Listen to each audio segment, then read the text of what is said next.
The stars hung silent in the black void near Kepler 442 when Admiral Vextar received the alert on his command bridge. His crystalline warship Eternal Dawn glided through space like a living thing, its biomechanical hull pulsing with soft blue light. The Zephyrian Empire had ruled this sector for over 200 years, and nothing moved through their territory without permission. "Admiral, we have detected an unknown vessel approximately 3 light hours from our position," reported scanner operative Nelvar, her 4 eyes fixed on the holographic display. "The ship appears to be drifting without power." Vextar stood from his command throne, his tall frame casting shadows across the bridge. Like all Zephyrians, his skin had the translucent quality of deep-sea creatures, and bioluminescent patterns glowed beneath the surface when he was agitated. Today, those patterns flickered with interest rather than concern. "Unknown vessel means unknown species," Vextar said, his voice carrying the authority of someone who had conquered 17 star systems. "Set intercept course. All weapons to stand by." The Eternal Dawn changed direction with fluid grace, its living engines adjusting thrust without the harsh mechanical sounds that plagued inferior technologies. Within hours, they approached the mysterious ship, and what they found puzzled the entire Zephyrian crew. The vessel looked primitive beyond belief.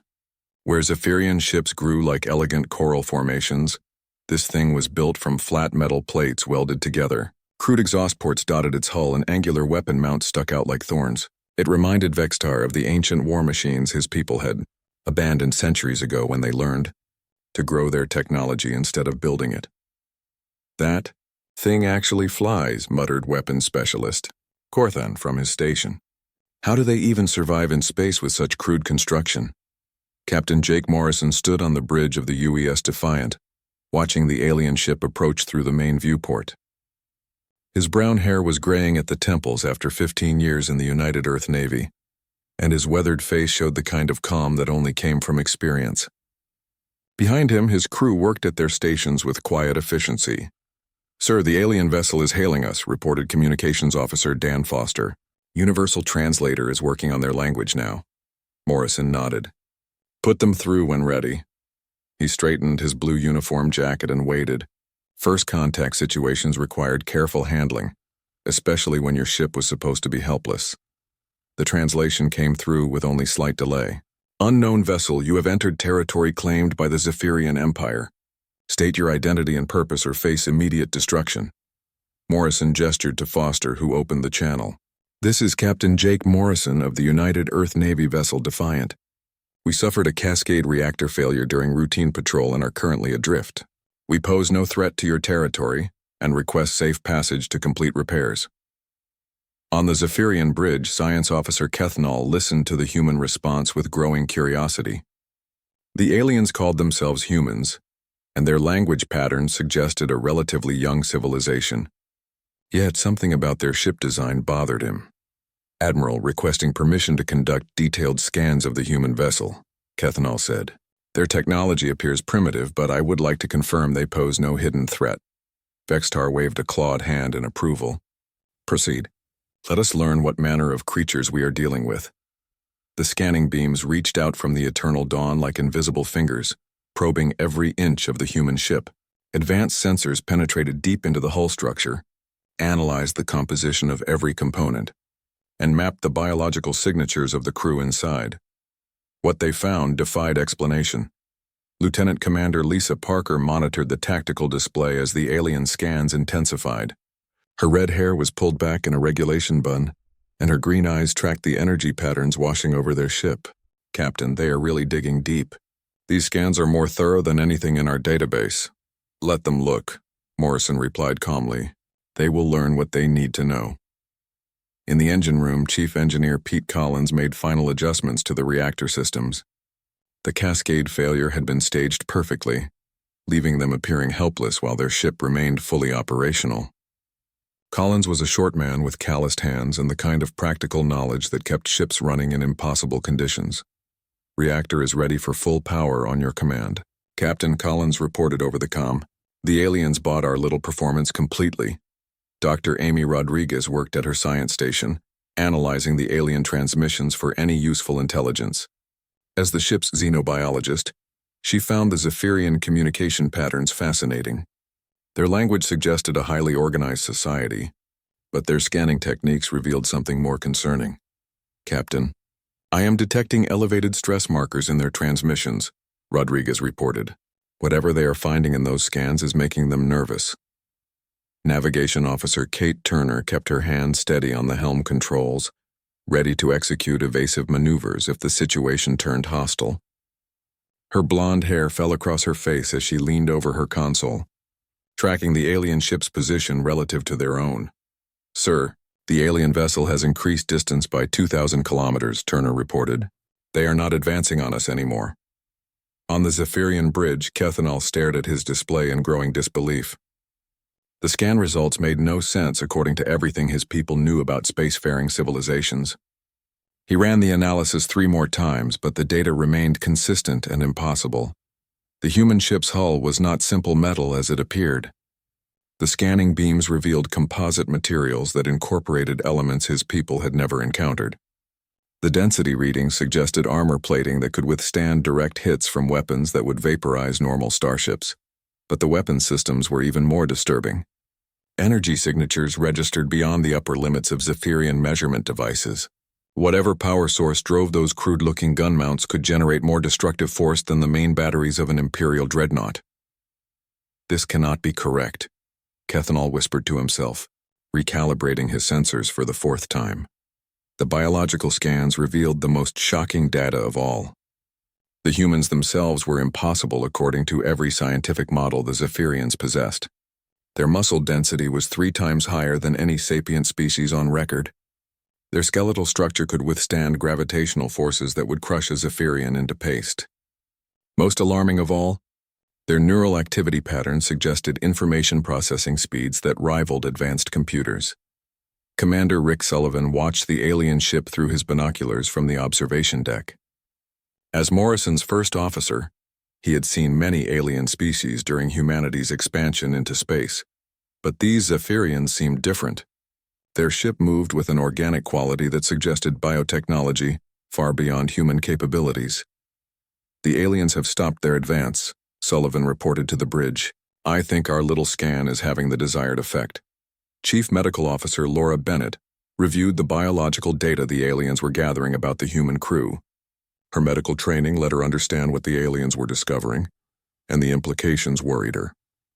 "Captain, they now know exactly what we are," Bennett reported over the comm. "Based on their ship movements, I would say they are not pleased with what they found." Morrison allowed himself a slight smile as he watched the alien vessel continue backing away from their position. The plan had worked perfectly. When dealing with unknown alien species, it was always better to let them discover humanity's capabilities through careful observation rather than hostile demonstration. "All stations, prepare for possible immediate departure," Morrison ordered. "Collins, bring the reactor to full power. Turner, plot a course back to human space. Foster, monitor their communications for any changes in their intentions." The Defiance engines hummed to life with barely contained power, and the alien sensors immediately detected the massive energy signature. On the Zephyrian bridge, alarm sounds began echoing through the corridors as their instruments registered power levels that shouldn't be possible from such a primitive-looking vessel. Science Officer Kethanol felt his bioluminescent patterns flickering in patterns of deep concern as he reviewed the scan results for the 5th time. Each analysis produced the same impossible data about the human vessel and its crew. His 3 hearts were beating in rapid synchronization, a biological response his species had evolved for moments of extreme stress. "Admiral Vextar, you must see these readings immediately," Kethanol called across the bridge, his voice trembling despite his attempts to maintain professional composure. "The scan data defies every scientific principle we understand about spacefaring civilizations." Vextar glided over to the science station, his movements fluid like all Zephyrians who had evolved in the deep oceans of their homeworld. His elongated fingers danced across the holographic displays as he absorbed the information that had shaken his science officer so completely. The first anomaly centered on the human ship's construction materials. What appeared to be simple metal plating from external observation was actually something far more sophisticated. The scanning beams had penetrated deep into the hull structure and revealed composite materials that incorporated elements the Zephyrian database had no records of existing.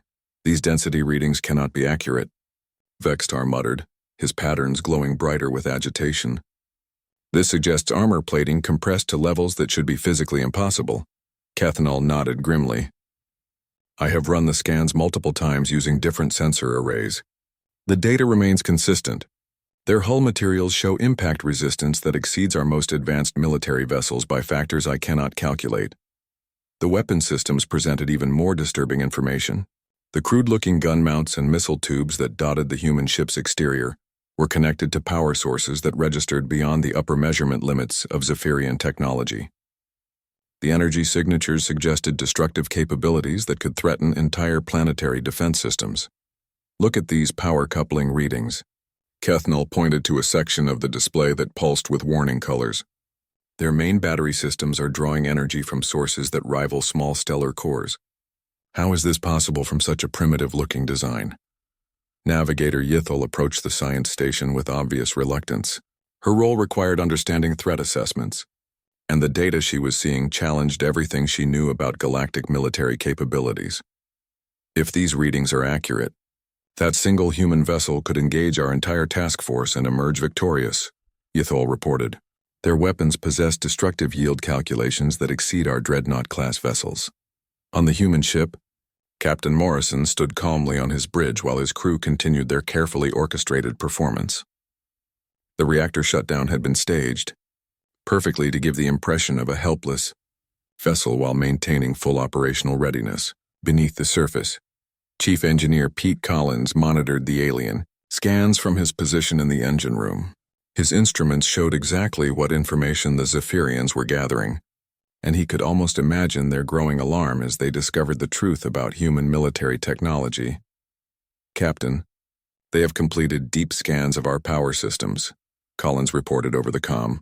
They now know our reactor output capabilities and weapons energy requirements. Based on the intensity of their scanning, I would guess they are running the analysis multiple times. Morrison nodded thoughtfully. Let them gather all the data they need.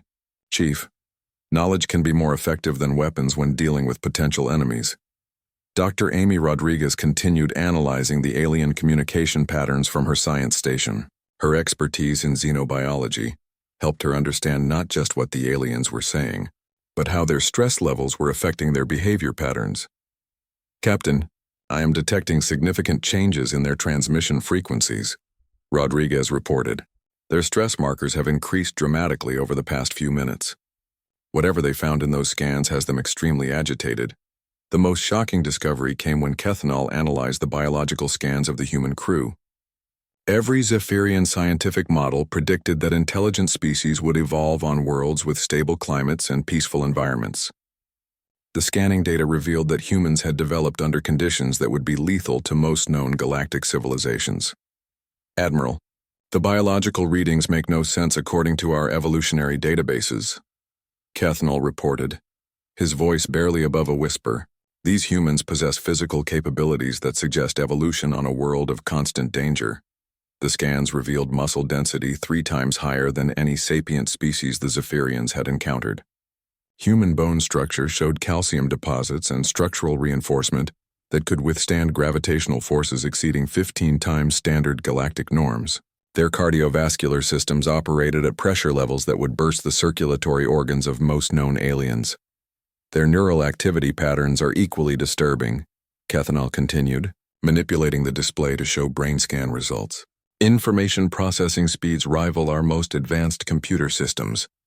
Reaction times measure in microseconds rather than the standard millisecond ranges we expect from biological intelligence. Weapons specialist Corthan joined the group around the science station, his own patterns flickering with concern as he absorbed the implications of the data. His military training helped him understand what these biological capabilities meant in combat situations. Admiral, if these scans are accurate, each individual human aboard that vessel represents a threat level equivalent to our elite shock troops, Corthan reported.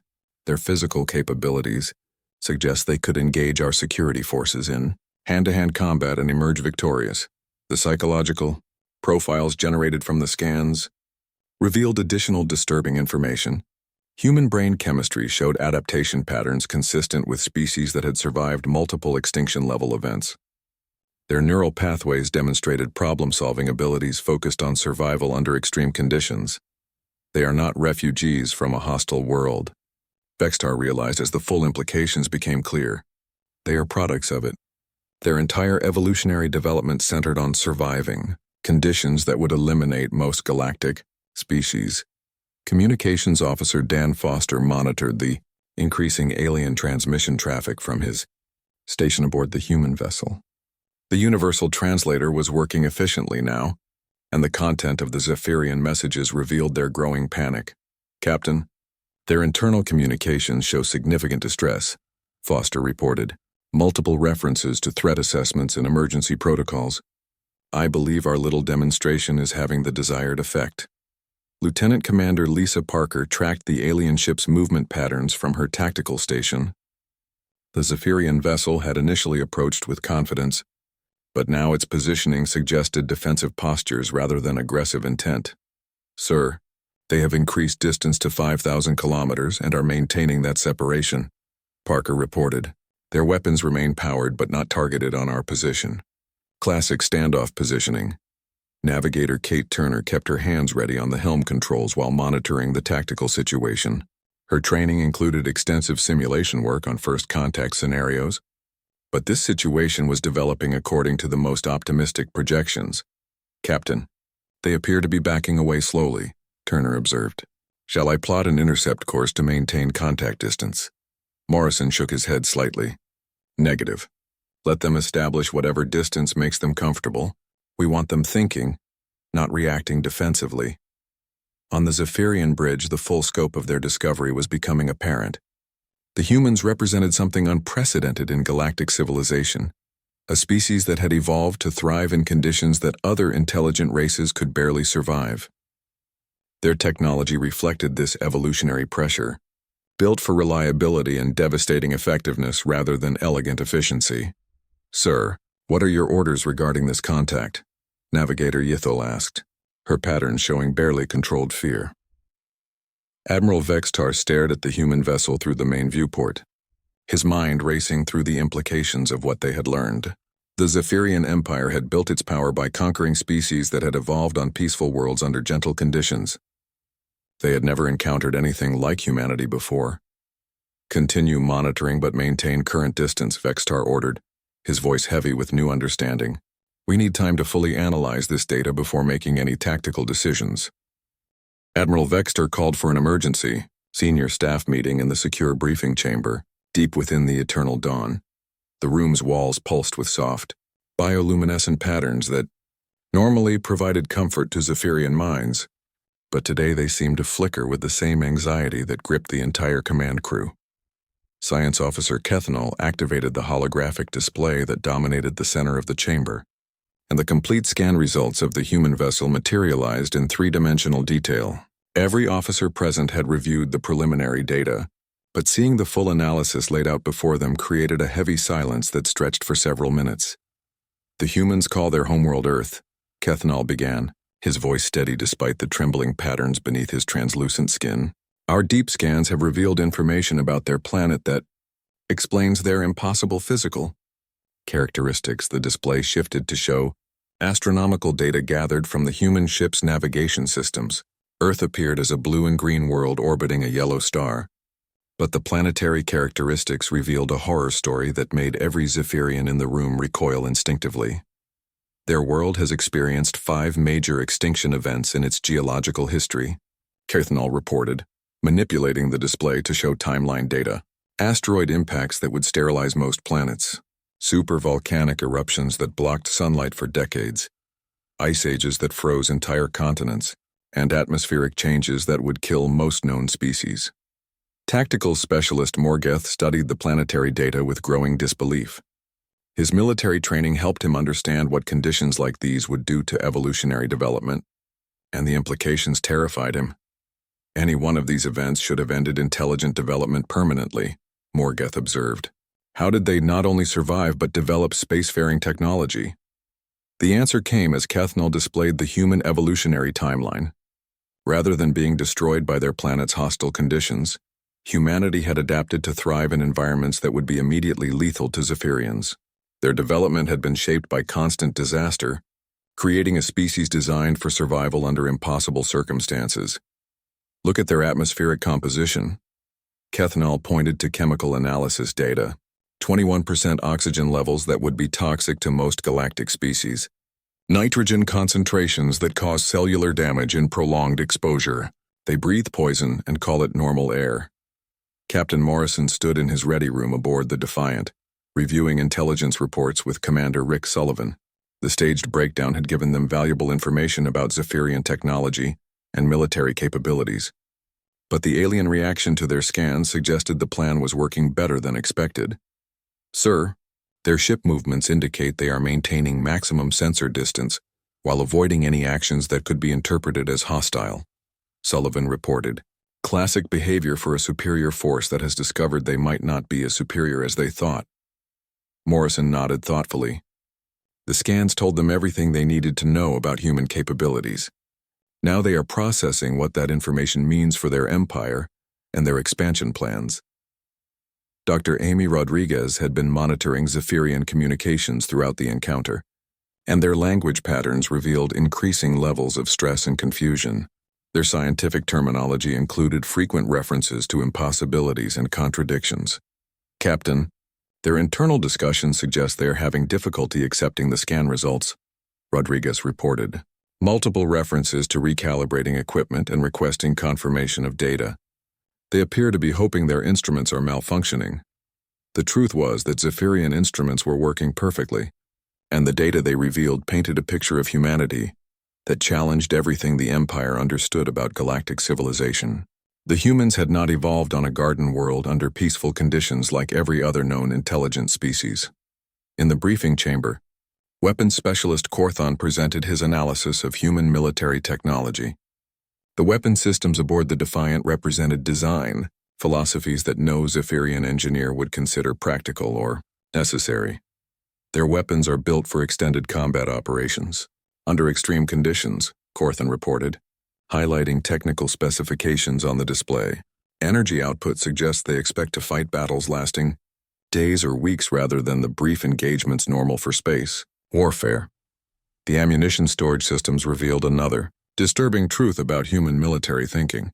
Where most species carried enough supplies for standard engagement protocols, the human ship contained enough weaponry to fight continuously for months without resupply. They do not plan for victory, Corthon realized with growing horror. They plan for survival. Their entire military doctrine assumes they will be outgunned and outnumbered in every engagement. Chief Engineer Pete Collins completed his fake repairs in the Defiant's engine room, ensuring that their reactor systems would show normal operational parameters when the aliens conducted follow-up scans. The performance had been flawless, giving the humans time to gather intelligence while demonstrating their capabilities without open hostility. Reactor showing normal output patterns, Collins reported over the comm. If they scan us again, they will see we have restored full operational capacity. That should complete their education about human engineering capabilities. Navigation Officer Kate Turner monitored the Zephyrian fleet movements from her position at the helm. The alien ships had formed a loose perimeter around the human vessel, but their positioning suggested observation rather than attack formation. Captain, they have deployed additional sensor platforms, Turner reported. Looks like they want more detailed scans of our capabilities, without moving their main vessels closer. The Zephyrian analysis continued in their briefing chamber as more data emerged from the human ship's computer systems. Cultural information revealed aspects of human civilization that made their technological and biological capabilities even more disturbing. They have a concept they call warfare, Kethanol reported, displaying human historical data. Their species has spent its entire development fighting itself in addition to surviving planetary disasters. They have systematically studied every possible method of killing other intelligent beings. The historical records showed conflicts spanning thousands of years, with weapons development progressing from simple tools to devices capable of destroying entire cities. Human military science had evolved to address every conceivable combat scenario, including situations that other species would never encounter. They have contingency plans for fighting in zero gravity, underwater in toxic atmospheres, and even in the gravitational fields of stellar bodies. Tactical Specialist Morgeth reported with obvious disbelief. Their military manuals contain strategies for combat scenarios we have never imagined. Communications Officer Dan Foster detected increasing activity in the Zephyrian communication networks. Multiple ships were reporting scan results to higher command levels, and the responses indicated growing concern throughout their military hierarchy. Sir, they are sending detailed reports to what appears to be their home fleet, Foster reported. Priority transmissions with extensive data attachments about our ship and crew capabilities. Lieutenant Commander Lisa Parker analyzed the alien tactical formations from her station, noting how their initial aggressive positioning had shifted to purely defensive arrangements. The Zephyrian ships maintained weapons readiness but avoided any movements that could be interpreted as threatening. They are treating us like a dangerous predator, Parker observed. Classic behavior when a superior force encounters something they cannot easily categorize or defeat. The most chilling discovery came when Kethanol analyzed human medical records from their ship's database. The crew of the Defiant showed injury patterns and recovery rates that defied Zephyrian understanding of biological limitations. Their medical logs indicate they routinely survive injuries that would be fatal to our species, Kethanol reported. Bone fractures heal stronger than before, tissue damage regenerates completely, and their immune systems adapt to threats we have never encountered. Admiral Vextar absorbed all the information his staff had gathered, and the complete picture of humanity filled him with a dread he had never experienced in 2 centuries of military service. The humans were not just another species to be conquered or negotiated with. They were something entirely outside Zephyrian experience. We have built our empire by conquering species that evolved on peaceful worlds. Vextar finally spoke. We have never encountered a civilization forged by constant disaster and shaped by endless warfare. These humans are not refugees from a death world. They are its masters. The emergency session in the Zephyrian briefing chamber continued as more disturbing revelations emerged from the deep scans of the human vessel. Admiral Vextar watched his most experienced officers struggle to process information that challenged their fundamental understanding of how intelligent species developed and survived in the galaxy. Tactical Specialist Morgeth had been analyzing the crew complement data, and what he discovered made his bioluminescent patterns pulse with alarm. The human ship carried far fewer personnel than any Zephyrian vessel of comparable size would require for basic operations. Admiral, the crew numbers make no sense according to our operational standards, Morgeth reported, his voice tight with concern. Their ship mass suggests it should require at least 300 personnel for minimum functionality. Our scans detect only 47 humans aboard. Science Officer Kethanol manipulated the holographic display to show the internal structure of the human vessel.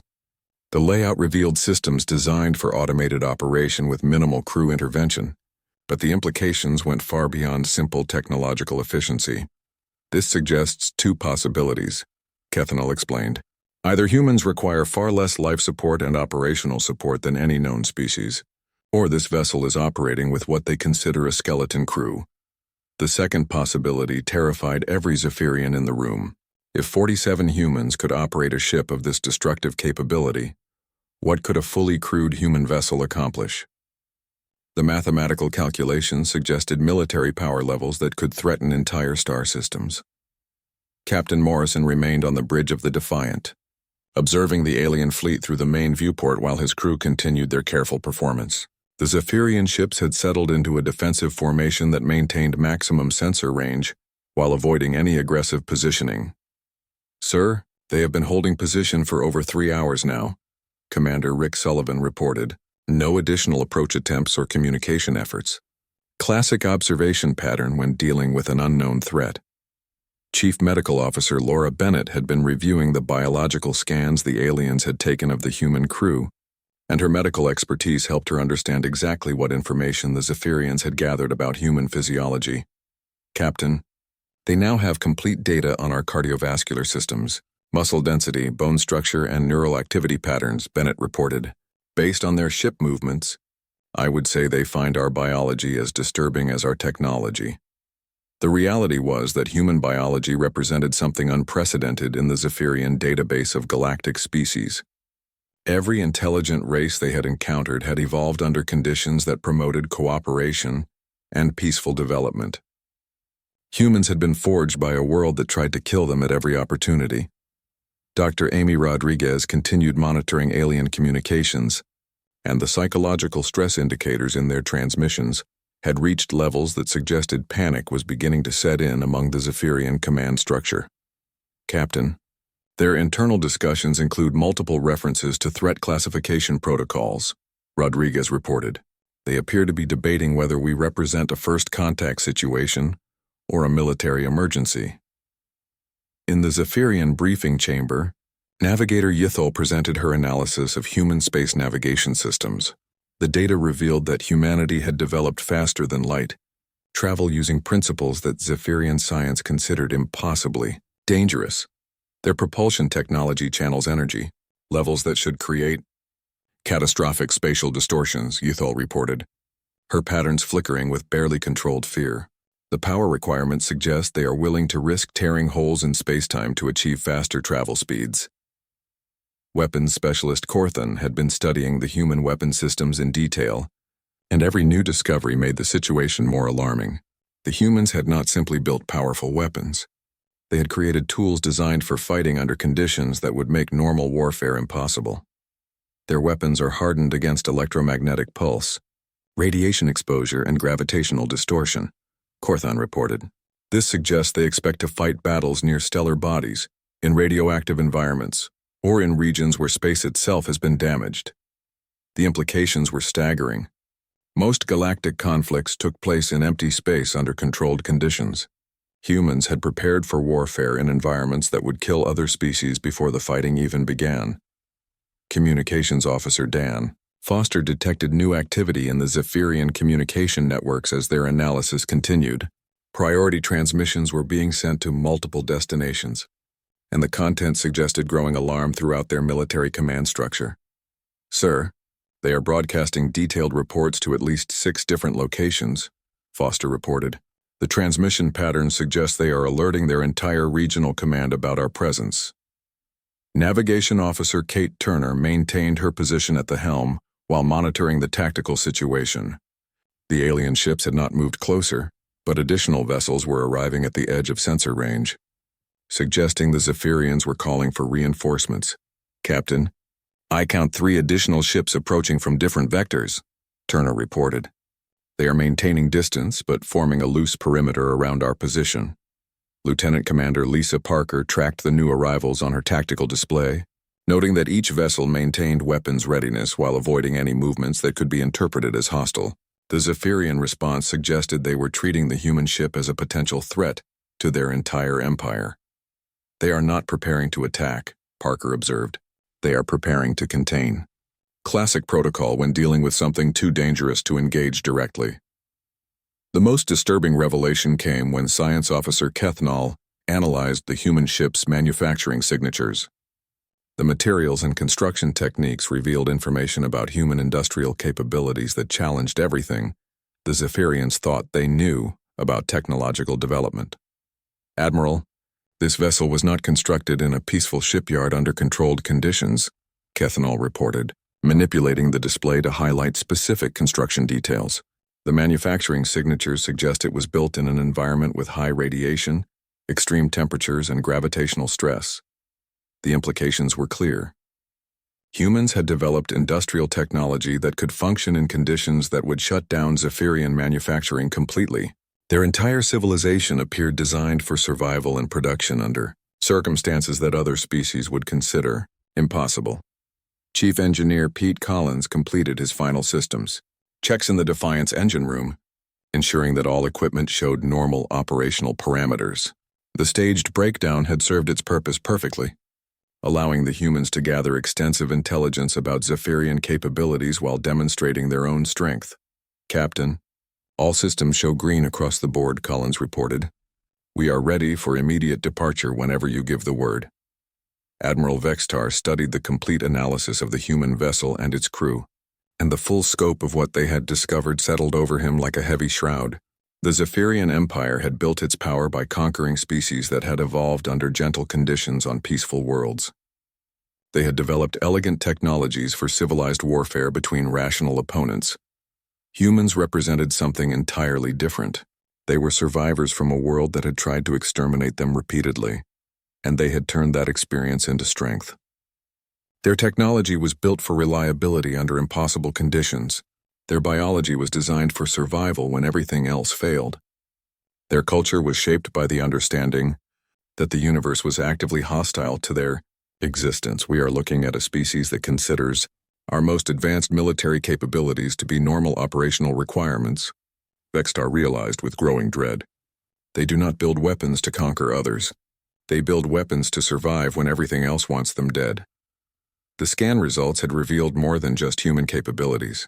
They had exposed the fundamental difference between a species that had evolved in safety and one that had been forged by constant disaster. The Zephyrians were elegant and advanced, but they were also fragile. Humans were crude and practical, but they were also unbreakable. "Sir, what are your orders regarding this contact?" Tactical Specialist Morgeth asked, his voice barely above a whisper. Vextar stared at the tactical display showing the single human vessel surrounded by 6 Zephyrian ships, and he understood that despite the numerical advantage, his forces were not the superior power in this encounter. Admiral Vextar stood alone on the observation deck of the Eternal Dawn, staring at the human vessel that had shattered everything he thought he knew about galactic power structures. 6 Zephyrian warships now surrounded the single human ship, yet he felt no confidence in his numerical superiority. The scan results had revealed a truth that would haunt the Empire for generations to come. Behind him, the emergency briefing had concluded with his senior staff reaching the same terrifying conclusion. Humanity was not just another species to be catalogued and conquered. They were something entirely outside the normal patterns of galactic civilization, and engaging them militarily would be catastrophic for the Zephyrian Empire. Science Officer Kethanol approached with the final analysis reports, his bioluminescent patterns dim with exhaustion and fear. The past 6 hours of intensive scanning and analysis had pushed Zephyrian scientific capabilities to their limits, and every new discovery had made the situation worse. "Admiral, we have completed the comprehensive threat assessment," Kethanol reported, his voice heavy with implications. "The results exceed our worst-case scenario projections by factors that our computers cannot calculate." The threat assessment painted a picture of humanity that defied every military doctrine the Zephyrians had developed over centuries of expansion. Human ships were built to survive damage that would vaporize normal vessels. Human crew members possessed physical capabilities that made them individually dangerous to entire Zephyrian security teams. Human weapons could function in environments that would shut down Zephyrian technology completely. Captain Morrison finally decided the demonstration had served its purpose. The alien fleet had maintained their cautious distance for hours, and their communication patterns suggested they had reached the conclusions he wanted them to reach about human capabilities.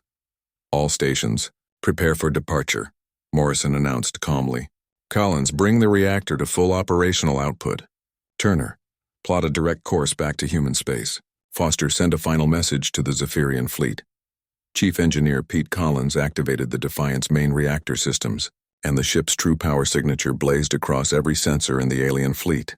The energy readings that had seemed impossible during the scans now proved to be conservative estimates of human engineering capabilities. "Reactor at 100%, Captain," Collins reported with satisfaction. "All weapon systems armed and ready. Drive systems show full operational capacity." The Zephyrian sensors immediately detected the massive energy surge from the human vessel, and alarm klaxons began sounding throughout their fleet. The power levels registering on their instruments exceeded the combined output of all 6 Zephyrian ships combined. "Admiral, the human vessel is powering up to full operational status," Scanner Operative Nelvar reported with barely controlled panic. "Energy readings are climbing beyond our measurement capabilities."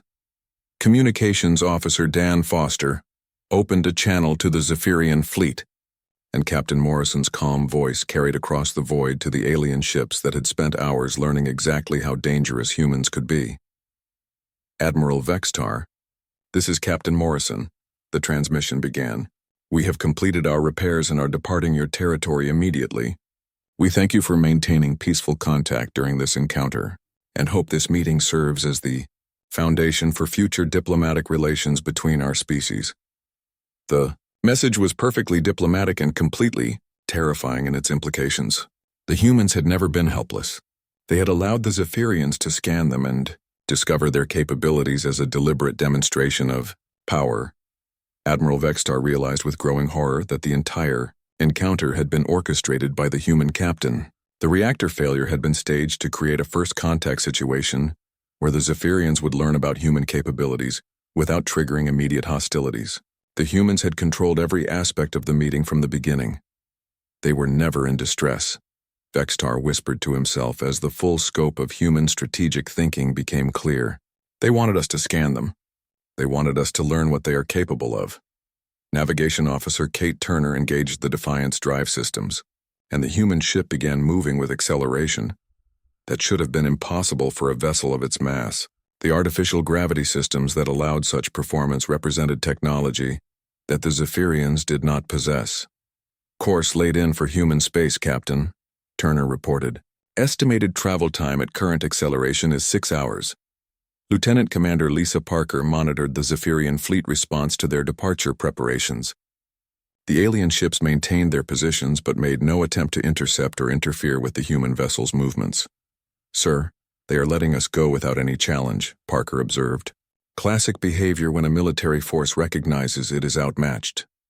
Dr. Amy Rodriguez had been analyzing the final Zephyrian transmissions, and their content revealed the complete psychological impact of the encounter on the alien command structure. Stress markers in their communications had reached levels that suggested some crew members were approaching panic. Captain, their internal discussions include multiple references to emergency protocol activation and priority alerts to their high command, Rodriguez reported. This encounter has clearly exceeded their established first contact procedures. The reality was that no Zephyrian first contact procedure had been designed to handle a species like humanity. Their entire diplomatic framework assumed they would be dealing with species that had evolved under peaceful conditions and developed civilized approaches to conflict resolution. Commander Rick Sullivan joined Morrison on the bridge as the Defiant began its journey back to human space. The mission had accomplished far more than they had hoped when they first detected the alien fleet approaching their position. Sir, we gathered extensive intelligence on their ship design, weapons capabilities, and command structure, Sullivan reported. More importantly, we demonstrated human capabilities without firing a single shot. The demonstration had been perfect. The Zephyrians now understood exactly what they would be facing if they chose to expand into human territory, and their response suggested they would avoid such confrontation at all costs. Chief Medical Officer Laura Bennett reviewed the biological scan data the aliens had gathered about the human crew, and she understood the psychological impact such information would have on species that had evolved under gentler conditions. They now know that humans routinely survive injuries that would kill them, operate in environments that would be instantly lethal to their species, and possess physical capabilities that exceed their elite military forces, Bennett observed. That knowledge will fundamentally change how they view humanity. The Defiant accelerated smoothly away from the Zephyrian fleet, its departure monitored by every sensor array the aliens possessed. The human ship's energy signature remained visible on their instruments long after it disappeared from visual range, a constant reminder of the power they had encountered. Admiral Vextar immediately activated priority communication channels to Zephyrian High Command, knowing that the implications of this encounter reached far beyond his local authority. The message he prepared would reshape Imperial policy for decades to come. This is Admiral Vextar, reporting first contact with previously unknown species designated as humans. He began the transmission. Recommend immediate classification as Galactic Threat Level Omega. Under no circumstances should Imperial forces attempt military engagement with human vessels or territory. The recommendation would be accepted, without question, when the full scan data reached High Command. The Zephyrian Empire had built its power through careful calculation of military advantages and the mathematics of human capabilities, made engagement impossible to justify. Years would pass before other alien civilizations learned why the mighty Zephyrian Empire had suddenly abandoned their expansion plans and redirected their fleets away from entire sectors of space. The official records would simply note that those regions had been classified as restricted territory for unspecified security reasons. The truth was simpler and more terrifying. The Zephyrians had scanned a human battleship and learned that humanity was not another species to be conquered or negotiated with as equals. They were apex predators from a death world who had mastered their hostile environment so completely that they carried its deadly lessons with them to the stars. The UES Defiant continued its journey home, carrying news of successful first contact with an alien empire that had chosen wisdom over warfare. Behind them, the Zephyrian fleet began updating their star charts with new navigation warnings that would ensure no Imperial vessel would accidentally encounter human forces again. The galaxy had gained a new understanding that day. Humanity had officially announced their presence among the stars, and their message was clear. They were not refugees seeking safety among peaceful civilizations, but survivors who had graduated from the most dangerous school in the universe.